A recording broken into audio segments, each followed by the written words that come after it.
కాంగ్రెస్ వాళ్ళు ఈ జిల్లాలో తాము అధికారంలో ఉన్నప్పుడు వాళ్ళ ఆకారాలు పెరిగినాయి తప్ప ఒక్కటంటే ఒక్క మెడికల్ కాలేజ్ ఇయ్యలే. కానీ కేసీఆర్ 10 ఏళ్లలోనే 3 మెడికల్ కాలేజీలు ఇచ్చిన విషయాన్ని కూడా చెప్పడంలో మనమే విఫలమైనం. సూర్యాపేటలో, నల్లగొండలో, యాదాద్రిలో 3 మెడికల్ కాలేజీలు ఇచ్చిండు కేసీఆర్. 56 ఏళ్లలో ఒక్క మెడికల్ కాలేజ్ ఇయ్యలేదు కాంగ్రెస్ అని చెప్పడంలో మనం ఫెయిల్ అయినాం. గురుకుల పాఠశాలలు 1000 గురుకుల పాఠశాలలు పెట్టి ఎస్సీ, ఎస్టీ, బీసీ, మైనారిటీ పిల్లలకు అద్భుతంగా చదువు చెప్పిండు కేసీఆర్. 20 లక్షల స్కాలర్షిప్ ఇచ్చి విదేశాలకు పంపిండు కేసీఆర్ అనే మాట విద్యార్థుల తల్లిదండ్రులకు కానీ విద్యార్థులకు కానీ చెప్పడంలో మనం ఫెయిల్ అయింది మన నాయకుడు కాదు, తప్పు ప్రజలది కాదు. తప్పు ఎవరిది అంటే తప్పకుండా మనదే.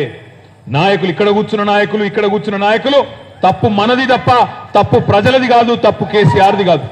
కేసీఆర్ మనల్ని నమ్ముకున్నాడు, కేసీఆర్ మనల్ని నమ్ముకున్నాడు. మా వాళ్ళు ఉన్నారులే, చూసుకుంటారులే, బ్రహ్మాండంగా గెలిపించుకొస్తారులే అని కేసీఆర్ గారు అనుకున్నారు. ప్రజలు పాపం అవతల వాళ్ళు చెప్పే అబద్ధాలకు వాళ్ళు మోసపోయింది. పెద్దలు ఎప్పుడో చెప్పినారు మన వాళ్ళు, నిజం కడప దాటే లోపల అబద్ధం ఊరంతా తిరిగి వస్తుంది. ఇవాళ వాస్తవం ఏంది? 10 ఏళ్ల నిజం ముందు ఈ 100 రోజుల అబద్ధం ఇయ్యాల కనబడుతున్నది ప్రజలకు అనే మాట నేను మీకు విజ్ఞప్తి చేస్తా ఉన్నా. ఇలా ఏ ఊరికి మన నాయకులు పోయినా ప్రజలు అంటున్నారు, అయ్యో మేము ఇట్లా అవుతుంది అనుకోలేదు సార్, మేము ఇట్లా అవుతుంది అనుకోలే, కేసీఆర్ ముఖ్యమంత్రిగా ఉండడం మేము అనుకోలే, ఇంత మోసం జరుగుతుంది అనుకోలేదు అనే మాట ఇవాళ ప్రజలు బాధపడుతూ రైతులు కానీ ప్రజలు కానీ చెప్తా ఉన్నారు. మొన్న ఒక వీడియో వచ్చింది సోషల్ మీడియాలో.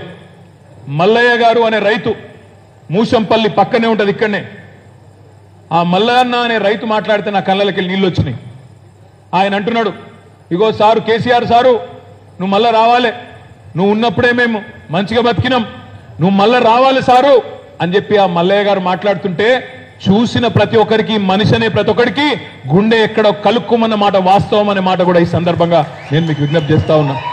అదే మూషంపల్లిలో ఉండే బోర్ల రామరెడ్డి గారు 10 ఏళ్ల పాటు బోర్లేసి అక్కడ పడలే రామన్నకు.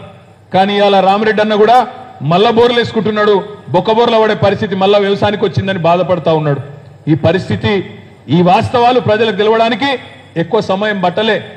100-110 రోజుల్లోనే ప్రజలకు కూడా మళ్ళొక్కసారి మోసపోయి కేసీఆర్ చెప్పినా అయినకుండా మోసపోయినామనే మాట అందరికీ అర్థమైంది.